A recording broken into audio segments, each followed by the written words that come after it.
It might be a good idea to shine your sublights down the void again. There will be a lot of debris down there.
Heading down now.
You were right about the debris. The cargo crates and barrels in here have almost all disintegrated.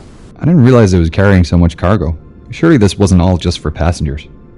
No, most of this was produce and commercial goods being shipped to the United States, along with the passenger cargo. I'll have a look around here before moving on to the mailroom, see if I can find anything related to Henderson.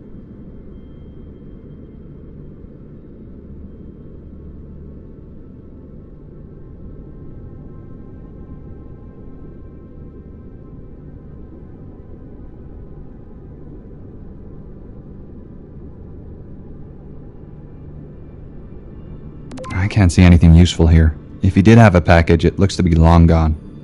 Let's check out the mailroom then. Where's the access point again? It's in the side of the wall towards the back of the room. You'll see the metal has deteriorated there. It looks like some areas are decaying faster than others. Yeah, it is. We have a request from a conservation group to photograph the openings so the decay can be monitored. No problem.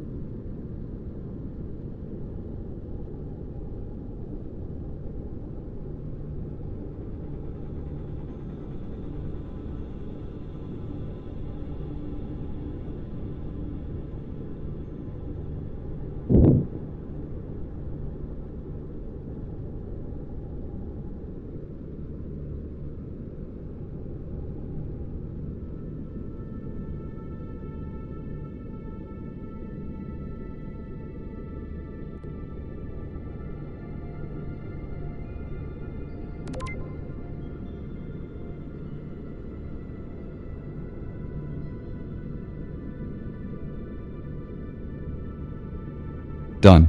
I'm through to the mailroom. Deck plans show there is a parcel room to the right of the mailroom, near the stairs.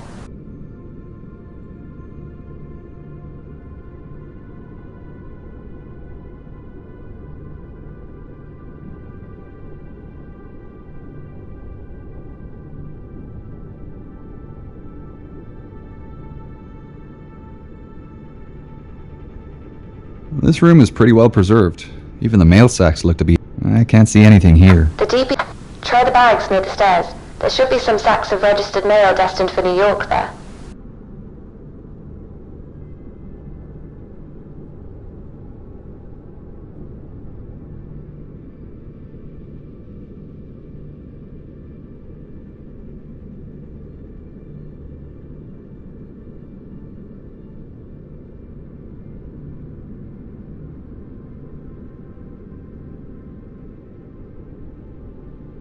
Here we go. Found the New York bags. Can you see Henderson's name on any packages?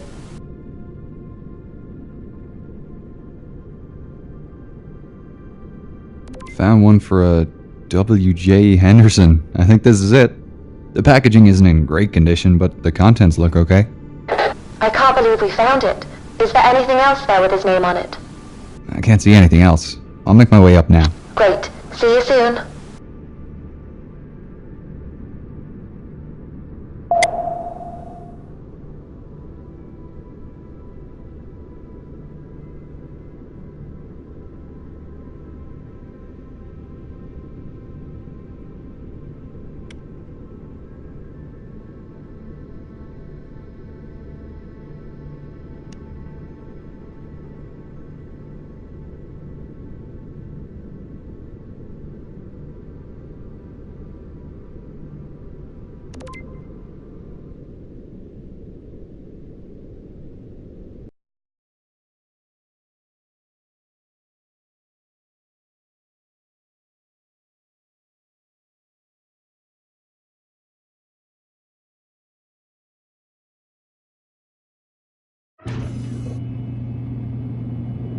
Hey, Jean. I'll just get this cleaned up before our call.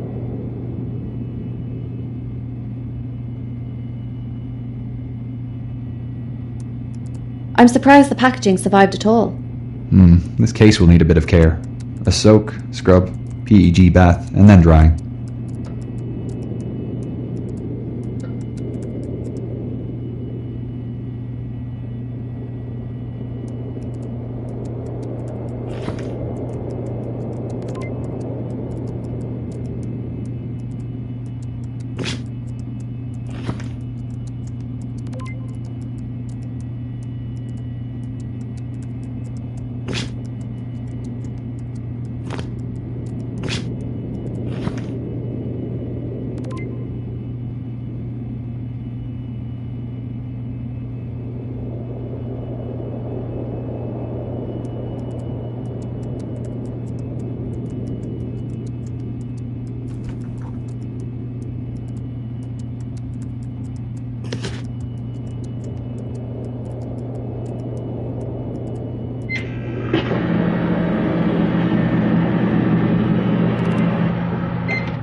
Luckily, glass and gold don't need much attention when recovered.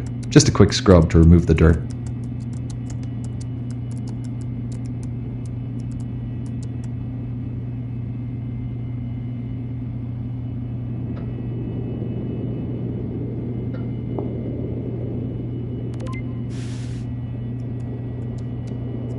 That's beautiful. Gillian will be so excited to see this perfume bottle. I guess it being French is correct. Hi, Jillian. Hello. What do you have for me today? We made our way into the cargo hold and mail room and found William's gift. It was a small parcel in the registered mail sacks. That's amazing. I honestly thought that it was a long shot to recover the parcel. What's inside? A leather case containing a small glass perfume bottle. Looks like gold detailing, and you were right with your suspicions. It's French. I knew it. I'll send through a photo. Now that this is recovered, though, I don't know where we should search next. Honestly, we aren't sure either. We were hoping the journal and his gift might give us some indication of William's final movements, but we're at a dead end. You should continue your search of the bow. There's still a large portion of the ship unexplored. Yeah, we need to take advantage of this good weather. What area should we explore next, then? I suggest the D-deck reception area and Turkish baths. We haven't really ventured into the debris field yet, either. It covers such a large area, though, 3 by 5 miles, and some areas are denser in artifacts than others. It would take us years to search the entire area. What about that mosaic imaging of the wreck completed recently?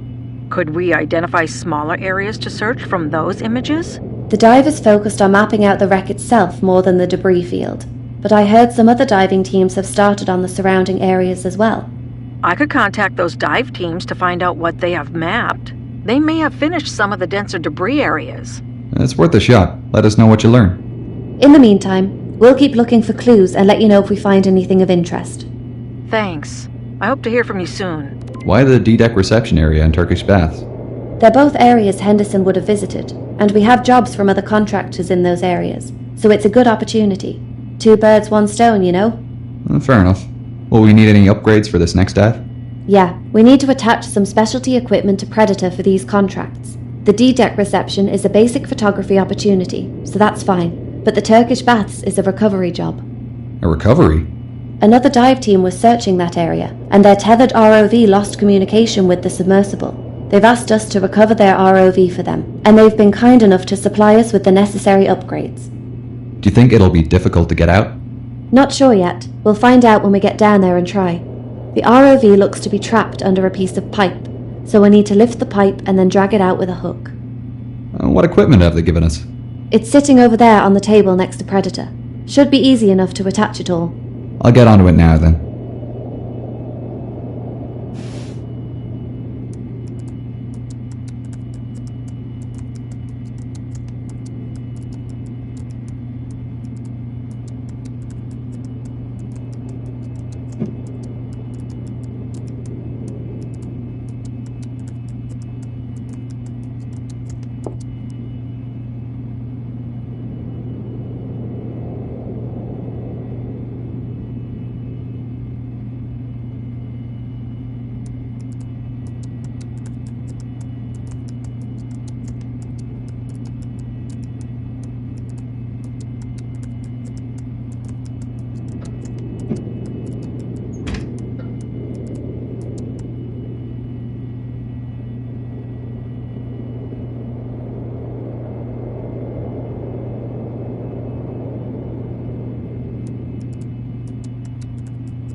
This flotation gear will help me rescue the downed ROV. There's an empty float bag, a tank of petroleum jelly, and an inflation tube. The flotation bag will be filled with petroleum jelly instead of air. This is because petroleum jelly floats, but it's also dense enough to endure the intense pressure at the bottom of the ocean.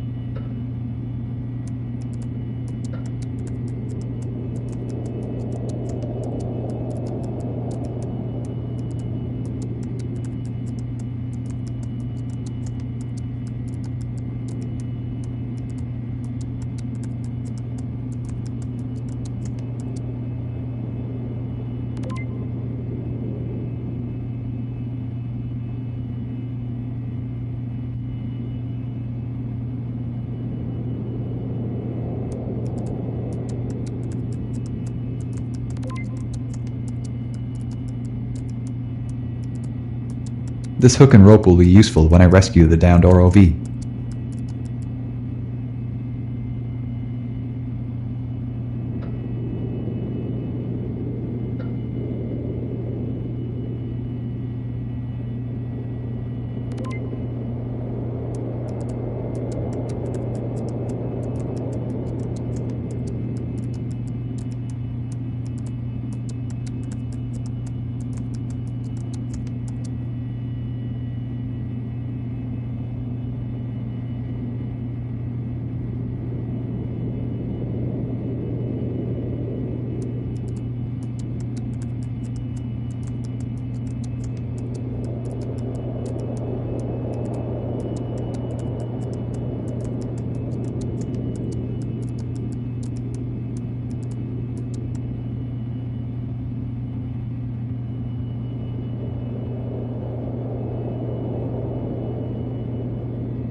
All attached. She's Thanks. ready for tomorrow. Get some rest. We've got a big day tomorrow.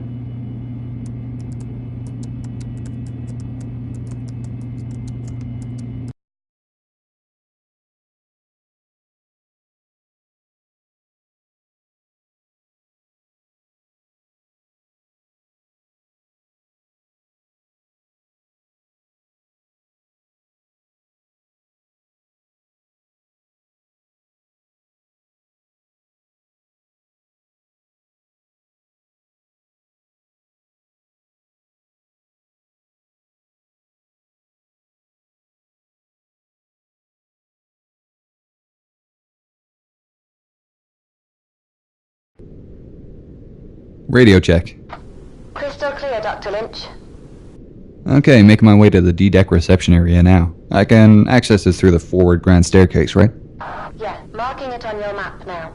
You'll need to park off to the side of the staircase this time, leaving the opening clear.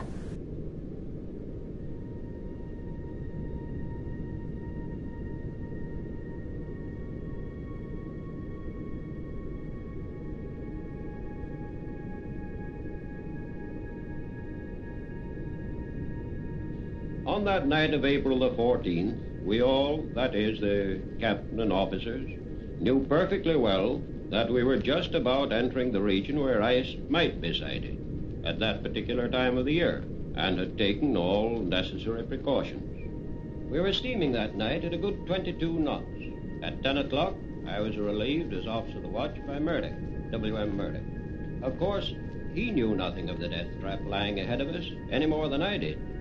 And so, 5 bells, 6 bells, and 7 bells went by. But barely 10 minutes had passed after the sound of the last bell when there were 3 sharp clangs on the crow's nest bell, followed by a cry from the lookout cage, "Ice right ahead, sir." Murdoch evidently saw the massive ice practically at the same time as the lookout men, and shouted, "Hard a starboard, full speed astern." Her bow swung a bit, but not enough, and she struck. She took the blow along her starboard side, masses of ice actually falling on the foredeck.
What's with the patches of damage on the deck? I thought it would all deteriorate at the same rate. Those sections are deteriorating faster because of visitors to the site. Some people land their subs on deck, making it deteriorate faster. Isn't conservation of this site meant to be important? It is. It just took a while for people to realize what was causing the damage. No one lands on the wreck now. Oh wait, aren't the subs supposed to be neutrally buoyant? They are, but the scratching of the surface is what causes fast deterioration, not the weight. It's better to just not touch anything.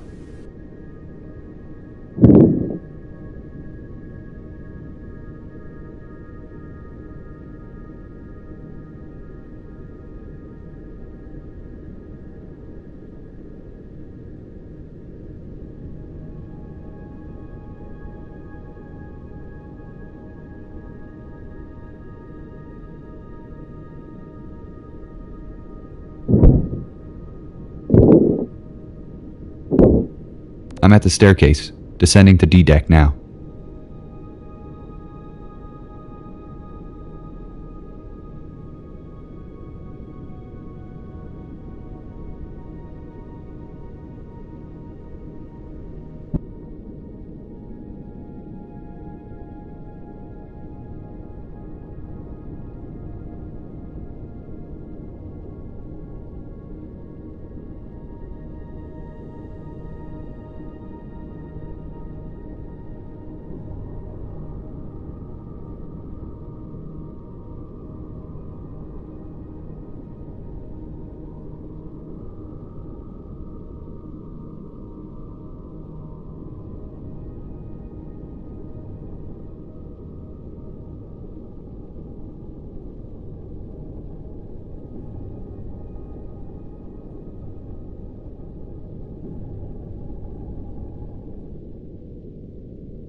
Alright, I'm at D deck. Great. The area in front of you is the reception area. Head forward and you'll find a grand piano on the port side. Is that what I'm photographing? Yeah, an American historian is writing about the Titanic's musicians and wants a clear photograph of the piano.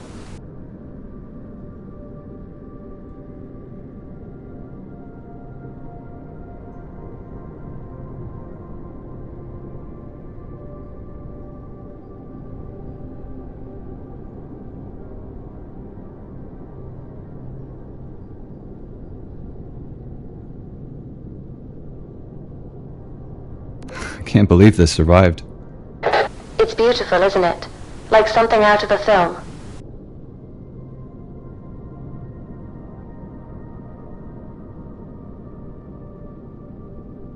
I think this is the first room Henderson would have seen when he boarded.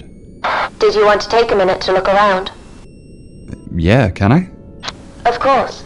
The next task is the recovery in the Turkish baths. So head down the grand staircase when you're finished here.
Alright, I'm ready. Turkish bats are at the bottom of the staircase, right? Yep, straight down and off to starboard.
I'm in the bats now. I can see the ROV here pinned under a pipe.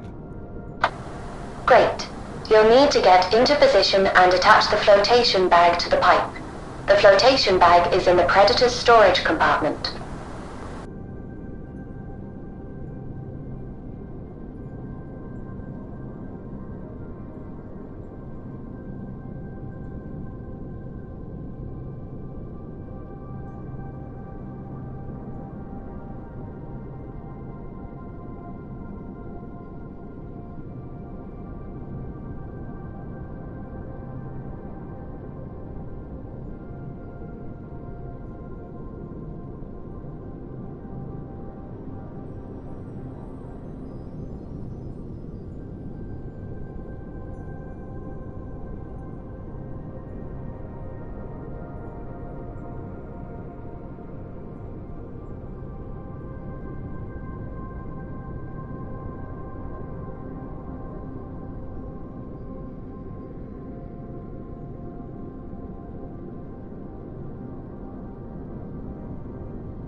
Done.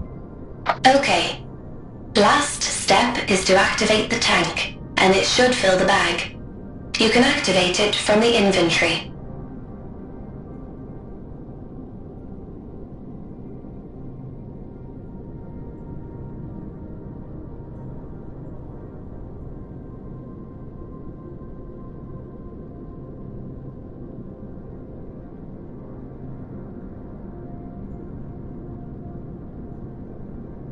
Hey, it's working.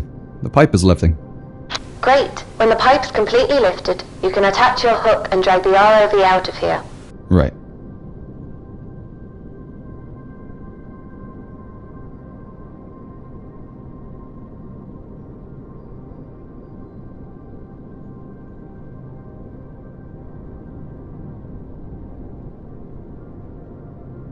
I think the motor failed. My arm's not responding. Is everything else okay? Is the line attached? Yeah, everything else is operational, and the line's still connected. Okay, we'll fix the arm when you're back on the surface, but for now you'll have to be extra cautious. You need to drag the ROV back out to the ground staircase. The extra weight is going to make your controls tricky. You're not wrong there. Predator's really struggling. I'll need to use my other arm until we get this damaged one replaced. This is going to be difficult. Just take it nice and slow.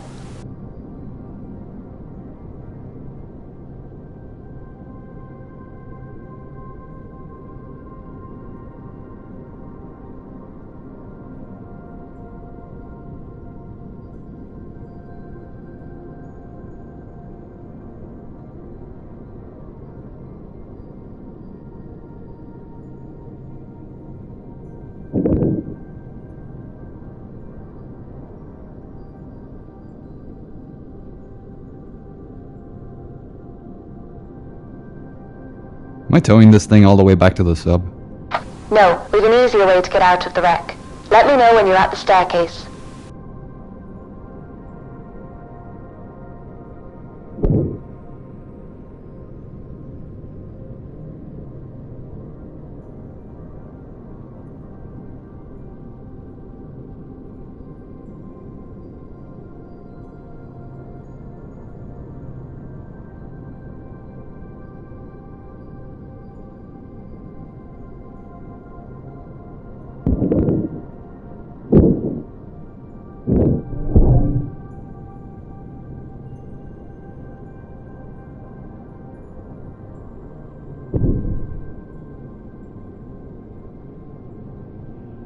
I'm at the staircase again. The next step is to attach a tracker to the ROV. There is one in your compartment. Okay. Now what? Now remove the hook and let it float straight up to the surface. The other diving team will be able to track it and pick it up.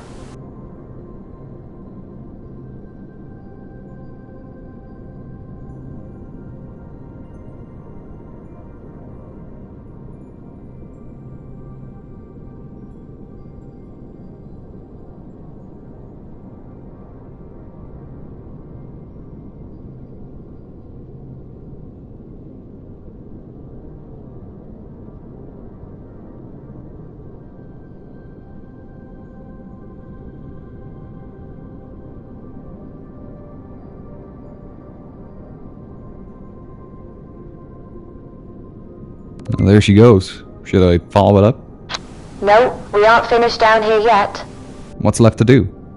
We need to collect the gear we left in the Turkish baths. The flotation gear? Yeah, it's too expensive to leave down here. You need to deflate the balloon and remove it from the pipe.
All done. I'm heading back up.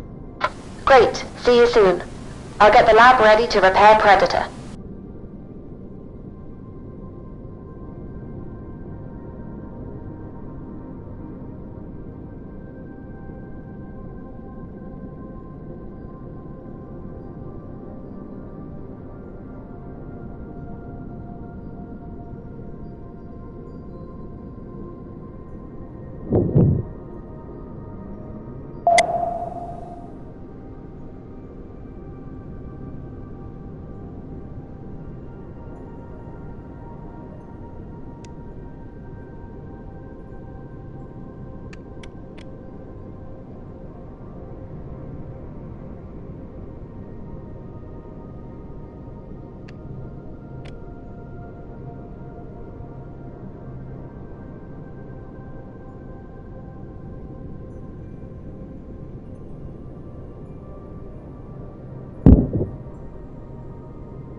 Looks like the motor went. Yeah, we're lucky it's easy to replace. Hey, Gillian. How are you doing? As well as can be expected, I guess. How did you go with the dive teams? Did you find anything? Not really. I contacted them and looked over the areas of the debris field that they've mapped using cameras. The images are highly detailed, but I couldn't see anything interesting.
Welcome to the Titanic VR guided tour. We are currently 3.8 kilometres below the surface of the North Atlantic and 100 metres east of the bow. This submersible is on autopilot. However, you can adjust your spotlight using the far left lever. Please keep your arms and legs inside the vehicle at all times. I'll provide you with information about locations as we pass them, so please sit back, relax and enjoy the ride.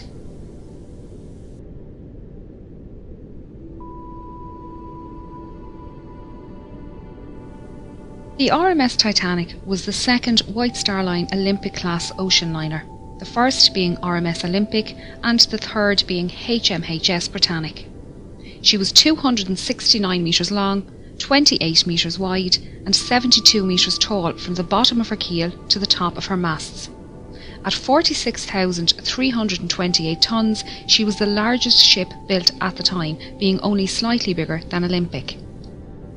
Olympic and Titanic were the 400th and 401st hulls laid by shipbuilders Harland and Wolff in their Belfast shipyard in Northern Ireland. The two ships were built side by side, with work on the Olympic begun first. Everything on RMS Titanic was massive. This centre anchor was at the time the largest anchor forged by hand and weighed in at over 15 tonnes. The centre anchor and the two bower anchors were made by Noah Hingley and Sons in their workshop in Dudley, England. The anchors were transported to Belfast by horse, train and ship before being installed. It took 3 years to construct Titanic, but by the 2nd of April 1912, Titanic was completed and taken out to the Irish Sea for her trials. She was certified as seaworthy by the British Board of Trade and ready for her maiden voyage. She would be servicing the transatlantic route, a journey from Southampton, England to New York, USA, with stops at Cherbourg, France and Queenstown, Ireland. RMS Titanic carried mail and cargo as well as passengers. She had 6 cargo hatches with numbers 1, 2 and 3 forward and 4, 5 and 6 aft. On our left is the number 1 hatch, the access point for the forwardmost cargo hold. The hatch cover can be found lying about 100 metres in front of the bow. It was blown off this hatch when the bow impacted the ocean floor and the water inside was forced up and out of the ship. After departing Southampton on the afternoon of Wednesday the 10th of April, RMS Titanic began her 5,360 kilometres journey to New York City. She was due to arrive in the early hours of Wednesday the 17th of April, but with calm ocean conditions and good weather, it was possible she could arrive early on Tuesday evening instead. The night of the 14th of April was moonless and a light fog was developing on the horizon. Titanic's captain Edward Smith had received a number of ice warnings during the day and had changed their course so they were further south to avoid the affected areas. The captain retired to bed, and First Officer William Murdoch took charge of the bridge as Officer of the Watch. Titanic steamed ahead through the night while lookouts Frederick Fleet and Reginald Lee searched the horizon for small ice. They were standing here, in the crow's nest, when at 11:40 p.m. Fleet spotted an iceberg directly ahead. He rang the warning bell 3 times to indicate an obstacle ahead and phoned the bridge. Murdoch gave the order, hard a starboard, and the ship turned to port. But it was too late. Titanic struck the iceberg on her starboard side. The impact buckled hull plates and sheared rivets, revealing her 6 compartments to the ocean. You can see here the remains of the crow's nest platform and the mounting bracket for the bell above the access hole. The bell and telephone can be found lying in the debris field. The lookouts would climb up a ladder on the inside of this mast to reach the crow's nest. Both Lee and Fleet didn't believe Titanic had struck the iceberg hard and thought it was just a close shave. They didn't realise the seriousness of the situation until they arrived on the boat deck and were ordered into lifeboats.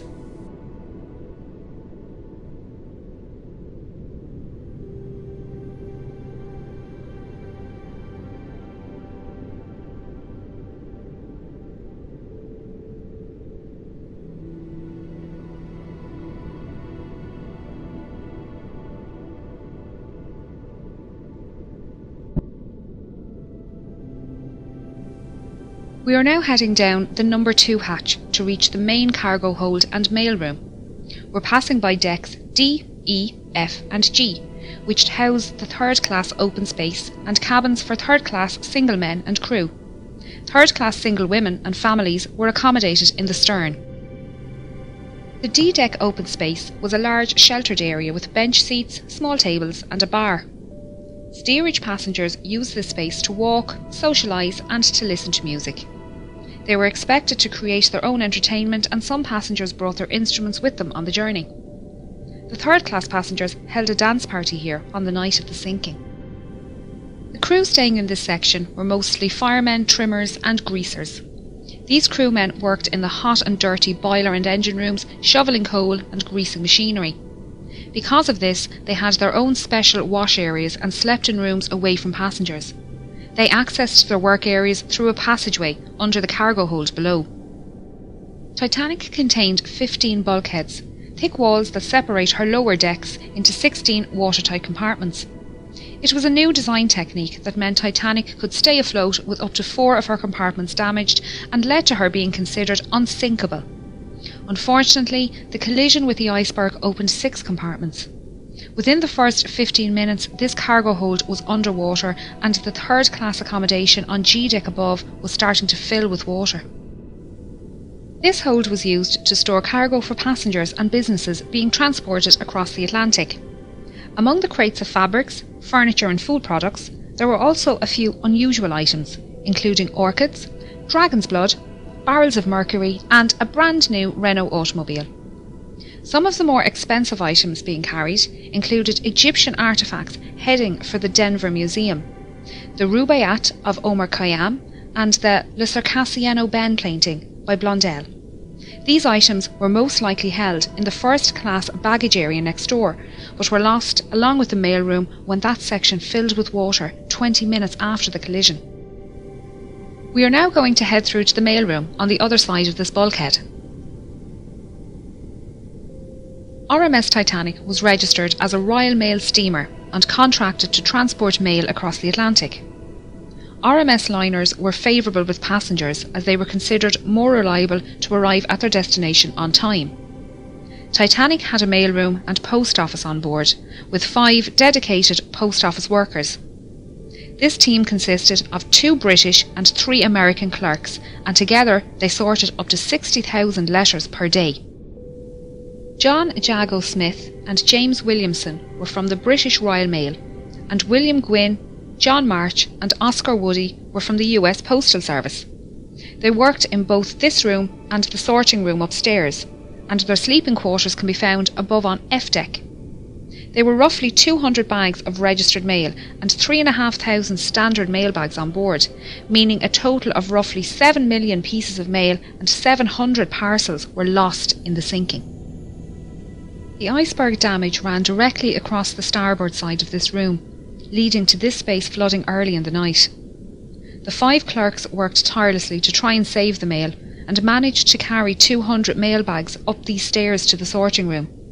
Only a few minutes later, the water had reached this level, and they moved what they could to D-deck. Their final movements aren't known, and sadly, all 5 mail clerks died in the sinking.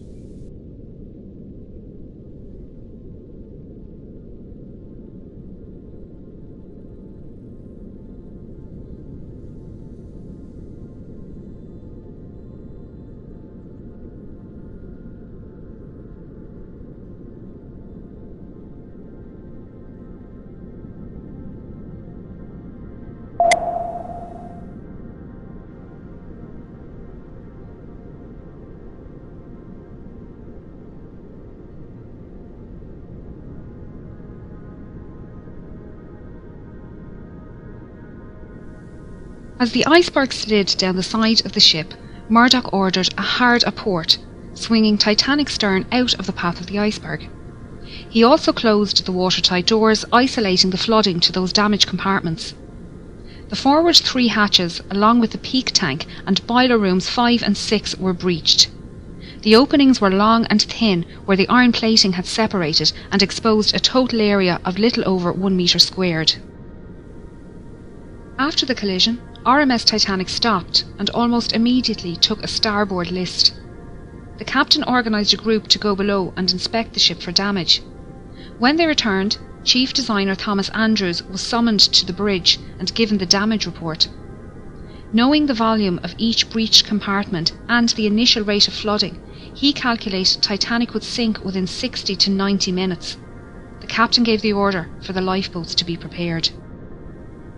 Passengers who were woken by the impact were starting to make their way onto the decks. Many found large chunks of ice here on the forward well deck, and shaved ice falling through open portholes on sea deck. Third-class men had an impromptu football match, and first-class passengers joked about keeping pieces of ice as souvenirs for the journey. While exciting, passengers didn't believe they were in any danger, and most returned to their cabins soon after. We're now moving up to the bridge and then over to the Marconi radio room. RMS Titanic was not only luxurious, but also the height of technology at the time. She had a Marconi radio set on board and could send messages to other ships and stations up to 3,200 kilometres away. The fore and aft masts suspended the Marconi twin T-type aerials, 4 cables that transmitted the radio signals across the ocean. The top of this mast rests on the collapsed navigation bridge, where the officer of the watch would stand and direct the ship. The smaller, sheltered room at the back was called the wheelhouse, and it was here the quartermaster stood at the helm and piloted the ship. You can see the outline of the wheelhouse walls on the floor. This telemotor is all that is left of the wheel, and along with the commemorative plaques, serves as a stark reminder of the events of that night. Titanic carried just 20 lifeboats, 4 more than required by the regulations outlined by the British Board of Trade. There were 14 regular wooden lifeboats, 2 smaller cutters and 4 Engelhart collapsible boats. The total capacity of these lifeboats was only 1,178 people, far less than the total on board. This fact must have weighed heavily on the captain's mind as he specified the boats to be filled with women and children first. Many passengers refused to board lifeboats, believing they would be safer on board Titanic. Just over an hour after the collision, the first lifeboat left the sinking ship. By 2 a.m, only her 4 collapsible lifeboats remained unlaunched. This is davit number 1, the only davit remaining in a standing position on the wreck. It was used by First Officer Murdoch to lower Lifeboat 1 and Collapsible C, and was in the process of lowering Collapsible A when the bridge suddenly ducked under the water at 2:15 a.m. The officers, crew and passengers alike were washed from the decks by the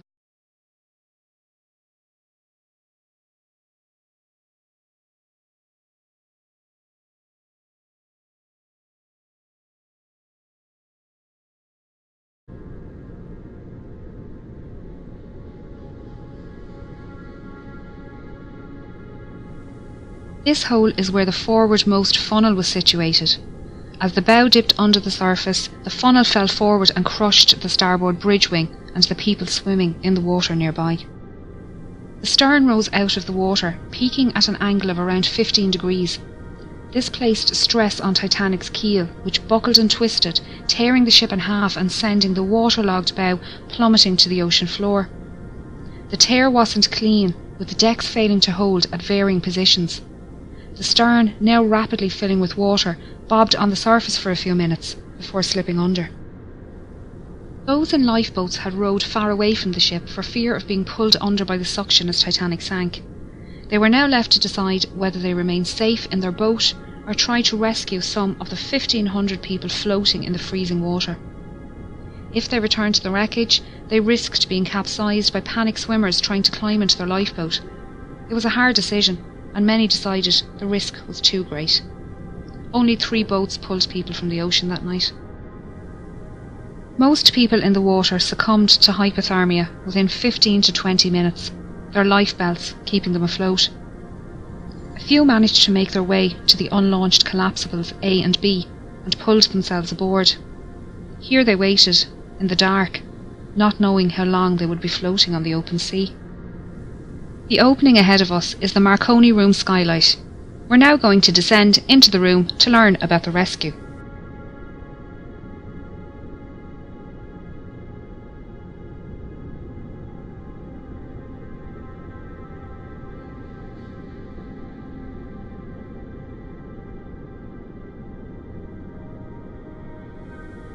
Throughout the night, Senior Operator Jack Phillips worked the 5 kilowatt Marconi wireless radio set to send out distress signals using both the old CQD and new SOS call codes.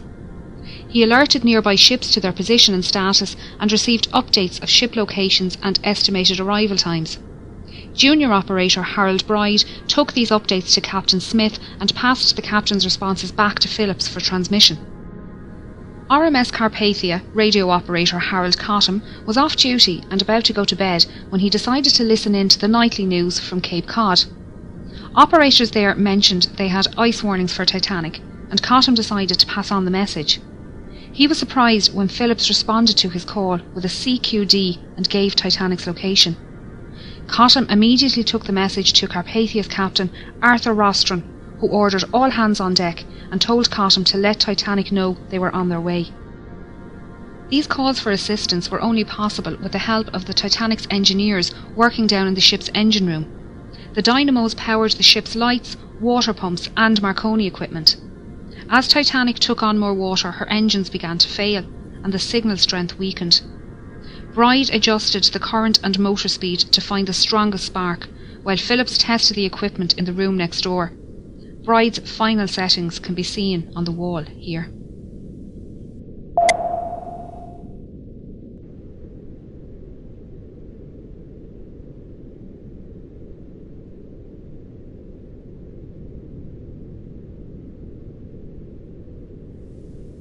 When water reached the boat deck, the operators left their station, with Bride heading towards the port bow and Phillips to the starboard stern. After the wave washed over the decks, Bride found himself in the water underneath collapsible B and managed to climb aboard. Phillips was lost in the sinking. RMS Titanic was carrying an estimated 2,208 passengers and crew, with only 712 surviving the disaster. Those who survived spent the night floating in darkness until RMS Carpathia arrived around 4 a.m. Captain Rostron had pushed the Cunard liner to break her speed record, but it wasn't enough. Titanic had sunk before Carpathia arrived, and they found 20 lifeboats at Titanic's location. Unfortunately, the exact number of victims is unknown, as there were many last-minute ticket purchases and cancellations, and the documentation was lost along with the ship. Of the 1,317 known passengers, over half were travelling third class, or steerage as it was called. These passengers couldn't access the boat deck without entering second class or crew areas, meaning many were unaware how to get to the lifeboats and escape the sinking. Passengers from different classes were strictly separated and not allowed to visit each other's areas. This was mainly for health and immigration reasons, as all third-class passengers emigrating to the United States were taken to Ellis Island for a health check and processing before being allowed to enter the mainland. The US government was concerned about diseases entering the country, and all ships transporting people to the United States had to adhere to the segregation laws. First and second class passengers had no issues making their way to the boat deck, as staircases provided both classes direct access. This forward grand staircase is one of the most iconic spaces within the ship, and linked the floors accessible to first class from the boat deck through to F deck. Each deck contained stylised cabins, common spaces and state-of-the-art facilities.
Women and children! This way! Women and children! Head for that ship on the horizon. Transfer your passengers and tell their captain to come at once. We require urgent assistance. Surely they can see our rockets, sir. If they can, they are not responding. As quickly as you can. Aye, aye, sir. Quickly now! Women and children!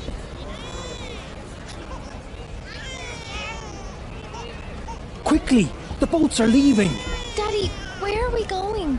Shh, love, we're going on a little adventure. We'll be back soon. Over here. Let's try this one. I'm afraid it's women and children only, sir. Please, sir, can't you see my wife needs help with the children? Sorry, sir. Captain's orders. What's the meaning of this? Is this a drill? Only a precaution, sir. Everyone will be back aboard in good time. John, I can't manage without you. I need you. We'll just have to for now. But... Don't worry, Marie. I'll get on another boat. You go ahead with the children. Daddy, I don't want to go without you. John, I don't see any men boarding lifeboats. I'm sure there's other boats further down letting men board. Right, David, help your mother and sister board. Yes, Dad. I'm sorry, sir. Women and children only. For God's sake, he's just a boy. What age is he? He's only 16. He'll have to stay on board with the other men. God's sake. Do something, John. Is there nothing you can do? My wife can't manage alone. I'm afraid not, sir. Captain's orders. Hey, the officers are letting the boys leave on the other side. You must hurry. Thanks, friend. Marie, take the baby. Look after Emily. We'll get on another boat. Emily, Daddy loves you very much. Be good for your mother and sister. We'll see you again soon. Daddy, don't go. You have to come with us. We won't be able to find you. Shush now, love. You're going on the boat with your mum and your sister. We'll be along shortly, I promise. Daddy, I don't want to go. Women and children. Go straight to the next boat. Do what you must to get aboard. Do you understand? I will, ma'am, I will. Don't worry. Mind him, John. Right, Emily. Time to go. Be brave. No! Here, no, let me Daddy, Emily, please. go. You have to go with your mother. You. Go. Please let me go with No. you. Dad, We'll be all right. please. Be good, child. We'll see you soon. We'll head straight for another boat. Women and children. Final call. Right, it's time to go. No! She must be terrified. Oh, the poor thing. No.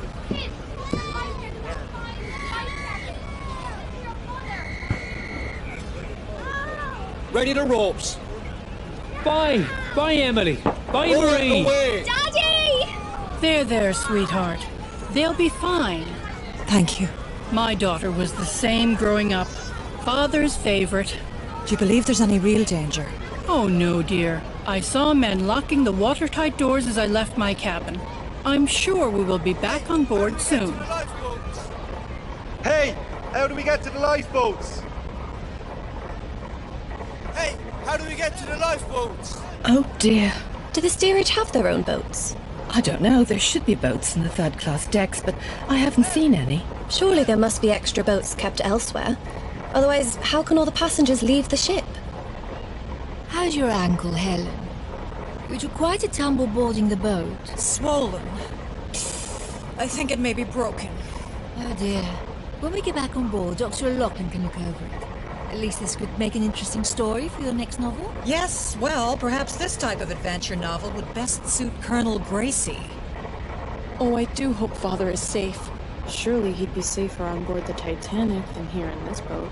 Yes, well, this is not quite the ending to our adventure that I was expecting. Do you remember Father's face when we arrived? Steady forward and lower away astern. Steady forward.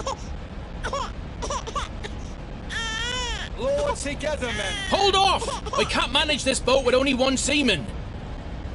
Are there any sailors aboard? Present yourselves.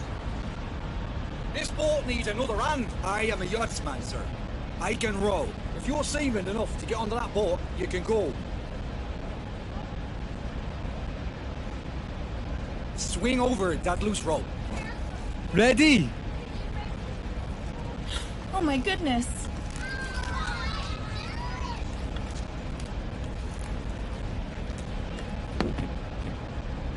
There, by the oarlock.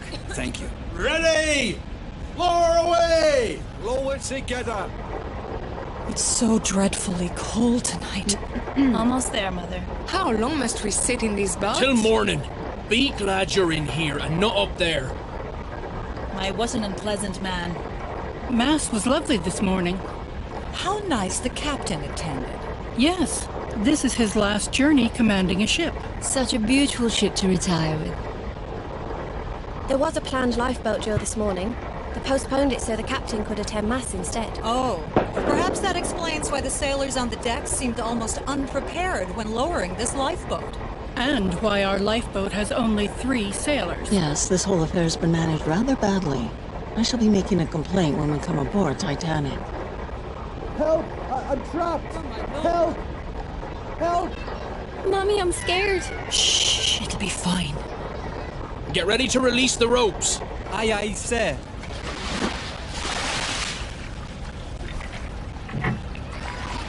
There's water coming in. Get that plug in. The boat will founder.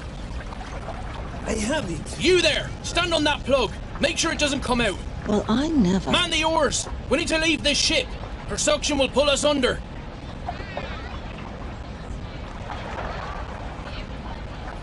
Pull! Hurry, damn you! Where are we heading? Towards the lights on the horizon, just off the port bow. Pull! Put your backs into it! We can help row. No! The men will row. I can steer the rudder, so you can row? No, you will not. Sit down! Look, child. Look what I have here. He's friendly. He won't bite. Would you like to hold him? He's so soft. Can you look after him for me? While we're on this boat? Yes, Mum. I should have stayed on deck with Quig. No, it was good of you to join us in the boat. Quig wouldn't have allowed you to stay on deck. I'm sure we will be back on deck shortly. Never mind that sailor. And what if there is real danger? There can't be. The captain said so himself. This is just a precaution. This fog on the horizon and no moonlight. Yes, it's hard to see anything tonight. I doubt the other ship will even see us approach. Ma'am, can you hold this, please? Ah, much better. Thank you. Let's hope they see us. It looks like some boats don't have their lanterns lit. And all the stars. The sky is beautiful tonight. Look at them all around. Are there any supplies in this boat? There's nothing. No water, no bread, no compass. Any blankets? I don't see any. There are a few here. Yes, some here too. A stowaway! Oh, officer! Officer, look! Sorry. so sorry. I can't swim. Coward! Get over there and start rowing. I can't. I broke my arm. That's why I can't swim. Please, sir. Please stay. I'm begging you. I don't stand a chance up there. Sit down then. You're lucky I haven't thrown you overboard. Here you are. Thank you. Here you are, madame. Thank you, Beth. Thank you. It must be below freezing. Thanks. Best we keep that baby warm. Thank you. Are you warm enough, Emily? Yes, Mum. Such a precious child. They are always so beautiful at that age. Do you have children yourself? Yes, my daughter is at our home in New York. I wonder if the others made it to the boats. I hope they did. The boats must be all in the water by now. Do you have family on board? No. Our colleagues in the a la carte restaurant. We were allowed to go up to the boats, but the men are being held in the second-class dining hall. Oh, that's dreadful. Why aren't they allowed up to the boats? They have to wait until all the passengers have left the ship. But I did see Mr. Morget on deck, and the head chef, so they might have been let up early. Oh, I hope so. The ship is listing quite badly now. The lights don't seem to be getting closer. Perhaps they're just reflections on the water. No, they're definitely lights from another ship. We were signalling them earlier. They look like stars to me. Keep rowing towards the lights. Captain's orders. You should assist us rowing. Allow one of the women to steer the boat. It's a perfectly calm night. You row, sir. I will remain in command of this boat. The women should be allowed to row. No! Rowing will keep us warm and we'll reach that ship in half the time. I agree. The movement will warm us. I am in charge of this boat. The women are not to row. Oh my. Look at the angle of our ship. But it's unsinkable. Surely? She'll sink. But the watertight doors should keep her afloat. We only glanced the iceberg. Surely she isn't that damaged? She'll founder. It's just a matter of time. What about those not in lifeboats?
Deliver us from you.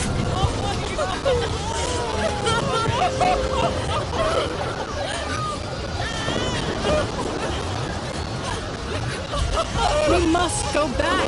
No, if we go back, they will swamp the boat. People are dying. Can you not hear them? It's our lives now, not theirs. You cannot leave them. Please go back. There's nothing there but a lot of sticks. People are still alive. We aren't going back. That's final. I hope you will be able to live with yourself after this. What about Daddy?